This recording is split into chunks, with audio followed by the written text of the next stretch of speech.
In addition to former Secretary of State Condoleezza Rice's experience as a diplomat, she's also an educator, now the director of the Hoover Institution at Stanford University.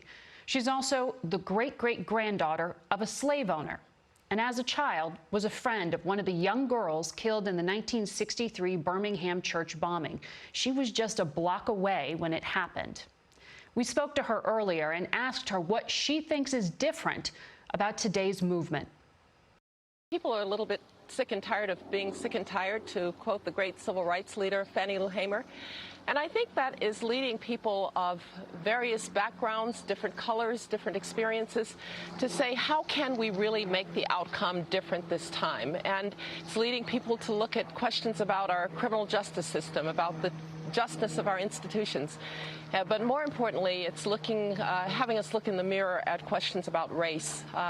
It's a very, very deep and abiding wound in an America that was born with a birth defect of slavery. And I'm really hoping that this time we'll have really honest conversations that are not judgmental, conversations that are deep, but honest conversations about what we've been through and who we want to be. You wrote in an opinion piece recently that protests will take our country only so far. And if we are to make progress, let us vow to check the language of reclamation at the door. What do you mean by that? We have a very painful history. Europeans and Africans came to this country together. Africans came in chains. My DNA is 40% European. My great-great-grandfather was my great-grandmother's slave owner. That's a very hard truth. But it is a truth of the past. We now have to talk about how to move forward. And when I talk to people of different colors, particularly my white friends, my white colleagues, I don't want it to be in the language of recrimination. I want to be in the language of how do we move forward. I think we each have an individual responsibility. It's a collective responsibility, yes, but it's an individual responsibility to ask, what am I going to do? Specifically, what am I going to do to help heal these wounds and to move our country forward? Because race is still very much a factor in everyday life in America. You said for you personally, answering the question of what do I do, you focused on education. I come from a family where my grandfather managed as a sharecropper son to get educated in Alabama in the 1920s. Education was always for us a way to break through the barriers of prejudice. And education is not a shield against prejudice, but it gives people a fighting chance. If you look at this COVID-19 crisis, it has exposed even deeper inequalities in our society. Just imagine being a child who's trying to learn at home, and the parents don't speak English. The parents don't have an educational background of their own. And contrast that with the kid whose parents are well educated and who can read to them. We've got a lot of work to do around inequality. And to your point about the pandemic, I mean, it seems to be widening the existing divide. Just looking at the data, the jobless rate in this country for the black community ticked up in May to 17%, and black women in particular are bearing the brunt of that. Where do you see the policy solutions coming from right now? This crisis has exacerbated problems that were there already. And we now have to ask ourselves, are we just going to say, well, my goodness, look at what we've seen? Are we really going to act? We know that in this crisis, if you can work from home, if you are capable of being on the internet, then you can continue to work. You're not unemployed. Knowledge workers are doing better. Let's say every American is going to have broadband. Every American is going to have access to a reliable internet. And that means people in rural areas. It means people in schools that are not well endowed. If you were advising this particular president, what would you be telling him to do at this moment? I would ask the president to, first and foremost, speak in the language of unity, the language of empathy. Not everyone is going to agree with any president, with this president. But you have to speak to every American, not just to those who might agree with you. And you have to speak about the deep wounds that we have and that we're going to overcome them. I've heard the president talk about the resilience of Americans.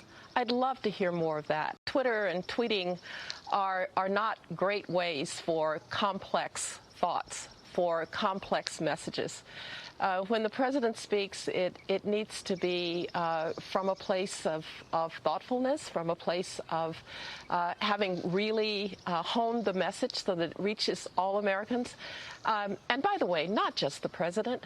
I would love to hear this from our leaders in Congress on both sides of the aisle.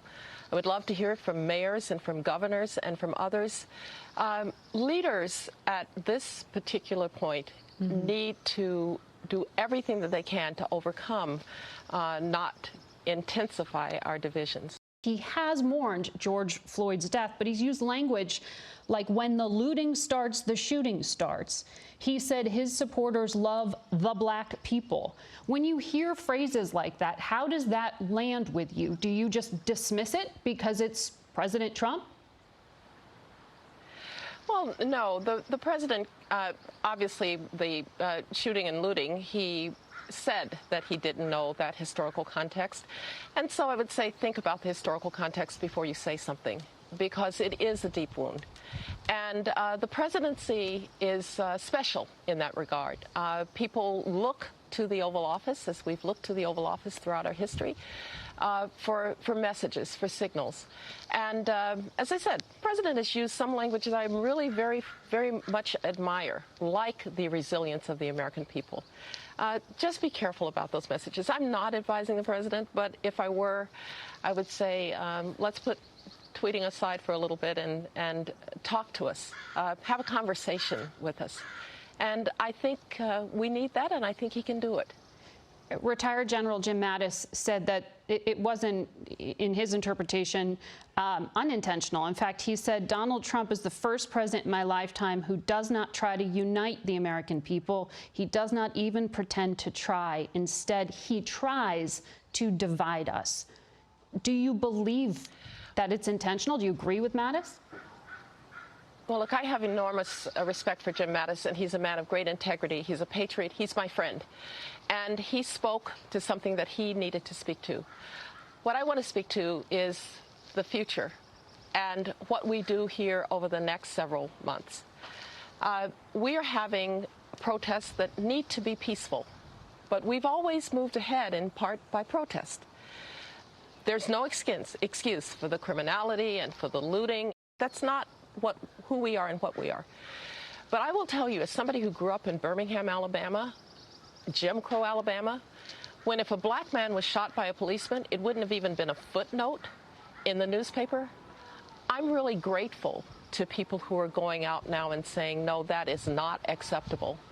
I'm grateful to those people who are thinking about how to support good police, who are thinking about how to support all of those people who put their lives on the line every day to protect us, but also to say to those who do not have our best interest at heart, who don't undertake that obligation to protect and defend without regard to color, enough. We won't put up with that either. And so this is a time for every American to speak to our unity, but to also be very cognizant of how we describe our differences, how we address our differences, and especially how we address one another with empathy.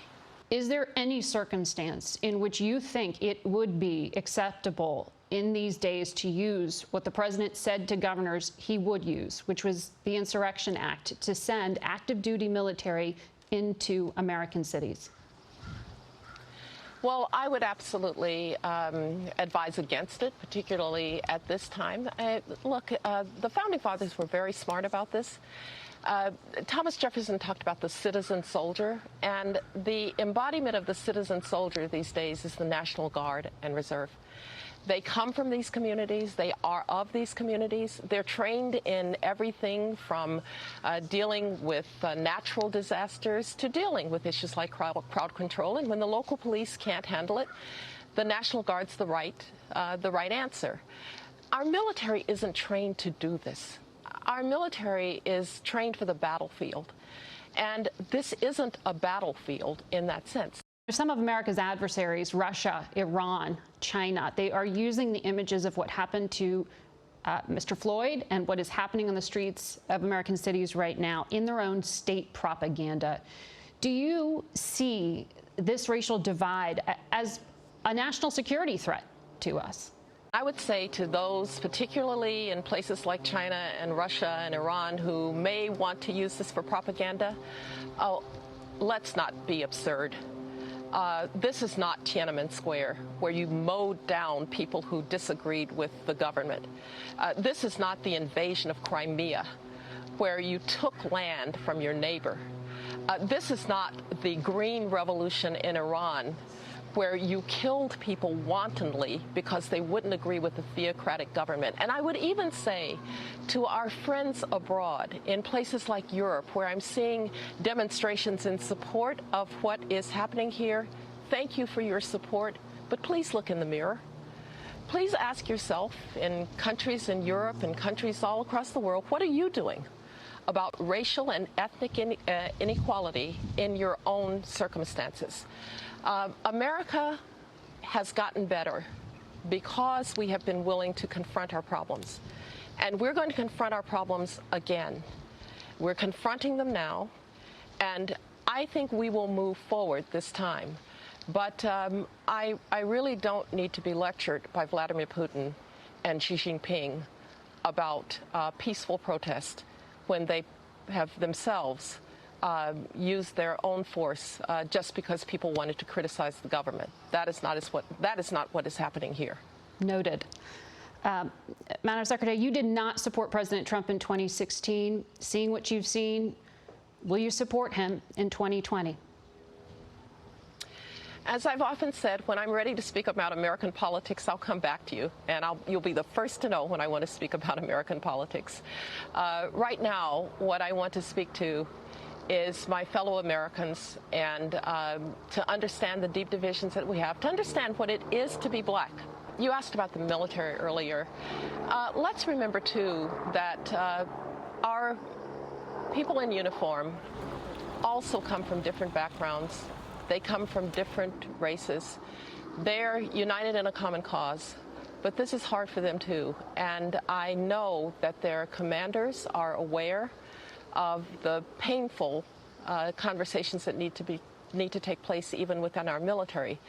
But one great thing is when we unite for a common cause, as they often do, it helps us to overcome those differences.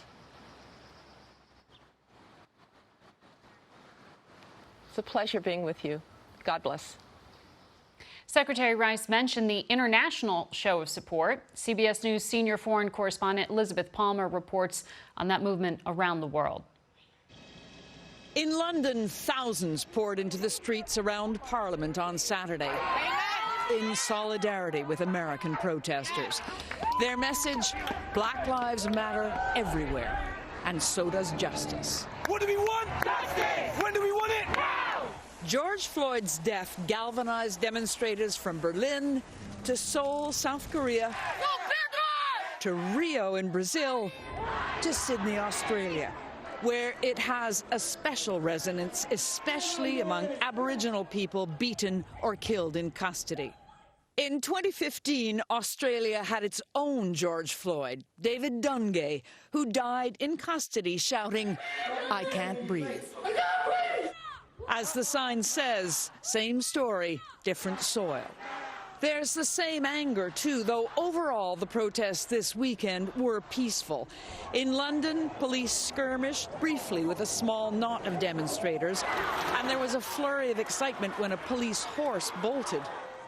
But the main message coming from the mostly young, multiracial crowd was, enough is enough. And to Americans, you are not alone. Margaret, once again today, thousands of Londoners are breaking the lockdown rules. They've come out to stage a fresh protest today in front of the American Embassy. That's our Liz Palmer. Thank you. Same story, different soil. We'll be right back.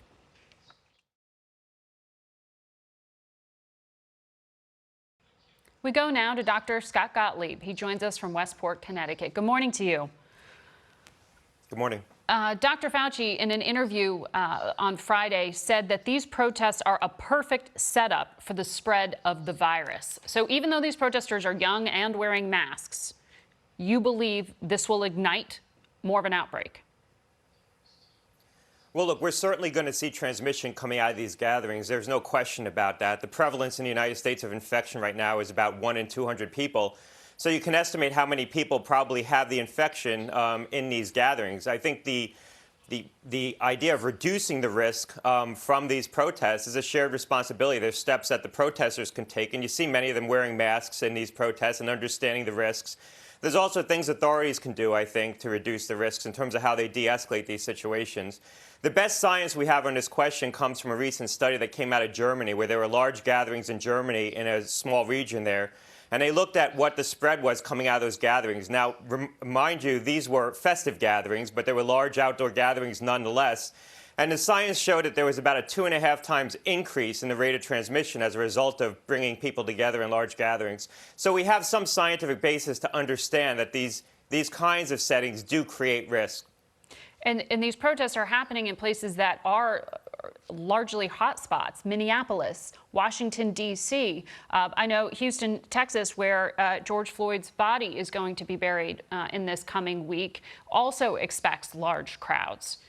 What are you seeing in those places? Well, look, the protesters understood the risks, many of them. I think that's evidenced by the fact that they wore masks, and they made a judgment that they were worth the risk in terms of going out and protesting what are legitimate underlying grievances. I think you're right. These are occurring in hotspots. We're likely to see cases go up. I think trying to tease out what the contribution is from the protests versus the contribution just of the general reopening is going to be hard. But when you look at cities like New York City, where cases have come down dramatically, you have below 100 hospitalizations a day right now. I think we're probably going to see an uptick. We're going to see an uptick in other major cities where there have been these protests. It's hard to judge just how much right now, and it's going to take a couple of weeks. We're probably going to have to get a few transmission cycles out to really judge what the impact was. I think what the protesters can do is try to take precautions, wear masks, distance where they can, and try to avoid, things like getting in contact with elderly people, people who are vulnerable after attending these protests. Right. I know a number of mayors have told attendees to go get a COVID test. I want to ask you about where we are with vaccines. Secretary Azar was on this program just about 3 weeks ago, and he told us the administration was going to unveil their 4 to 6 selections for a vaccine, the final candidates. New York Times reported this week that's going to be imminent. What is the delay here? Well, I'm not sure there's a delay. There was reporting this week that looked like it came off administration officials that they've made a selection of at least 5 candidates. Those were 2 mRNA vaccines, RNA-based vaccines, where you're delivering the genetic material from the virus to code for the production of the protein on the virus that you want people to develop antibodies against. And in 3 vaccines that are using viral vectors to deliver that same protein. It's called a spike protein. It's what the virus uses to invade our cells. These are very novel platforms. I'm on the board of one company that's developing one of these platforms, an mRNA platform. That company's Pfizer. I think they also need to think about trying to include some older style vaccines in that mix. Sanofi has a vaccine that's based on delivering the protein directly. That's an older approach, more tried and true. So in addition to the novelty, which is likely to deliver more immunogenicity, I think that's the judgment they're making, they should probably fall back on some older style technologies as well. That's in fact what the Chinese are doing. They're using very old style vaccines, and they may beat us to the market because of that. So they may have vaccines that are less protective, but be able to get them to their population earlier, and they're probably making a judgment that partial protection earlier is better than full protection later. So you told us May 24th the candidates were Oxford, AstraZeneca, Moderna, Pfizer, Merck, Johnson & Johnson, and Sanofi. What should be added to that? Any surprises? Well, what wasn't added to that based on the reporting this week was Sanofi. So the 5 vaccines were the 5 you mentioned, with the exception of Sanofi. Sanofi has that protein-based vaccine that's based on the same platform that they use to develop their flu vaccine, that, frankly, I think should be included. Now, I'm not aware of how far along they are, whether there's been any issues with their development plan that caused regulators to make judgments or public health officials to make judgments to not include that. And perhaps they will include that. Perhaps the reporting isn't complete. The other company that has a protein-based vaccine that appears to be far along in terms of going into phase 1 studies is Novavax. And so that's another one that might merit some considerations. But I would reach back and include some older style approaches in addition to the novelty. The issue is, I think, that the more novel approaches are going to be more immunogenic, probably. Right. Dr. Gottlieb, thank you very much for joining us. Thanks a lot. We'll be right back.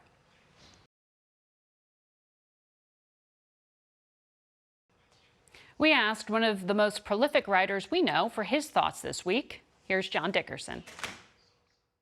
In his inaugural address, President Trump promised that the forgotten men and women of our country will be forgotten no longer. He promised action on behalf of those who had been ignored by the powerful and to fix a system that had kept them ignored. This week, protesters took to the streets to fix a broken system. They marched on behalf of forgotten men and women. George Floyd, Breonna Taylor, Ahmaud Arbery. Forgotten that they were citizens, forgotten that they were human. President George W. Bush said Floyd's death resulted from systemic racism, the latest in a long series of tragedies. Not incidents, but victims of a system that had forgotten them. The marchers pushing across the nation sought justice, which starts with a recognition. Some answer was required to the cry of pain, to show that it was heard not in the ear but in the heart. Justice requires a hearing. This was a moment for a president. A few paragraphs and the usual brief fibrillation of public care were not enough. In a nation dedicated to equality, the president is the one official who represents everybody and who could use his office to focus national concern. A president could bear witness. We know what it looks like when a president considers an issue vital. He takes emergency action. When he doesn't, that sends a signal too. Monday night, President Trump made his emergency move. He walked from the White House to St. John's, the Church of the Presidents, spending the full armory of political capital, symbolism, and concern. He did so not as a balm, but a rebuke. He held the Bible not for comfort, but as a cudgel. Protesters had come to the White House to ask that their agony not be swept aside this time. Law and order president's show of force, they were swept aside by shield and smoke. It will not soon be forgotten, which is what the forgotten men and women and their allies hoped the president would help them say about their cause, too. We'll be talking with John next week about his new book, The Hardest Job in the World. We'll see you then. Thank you all for watching.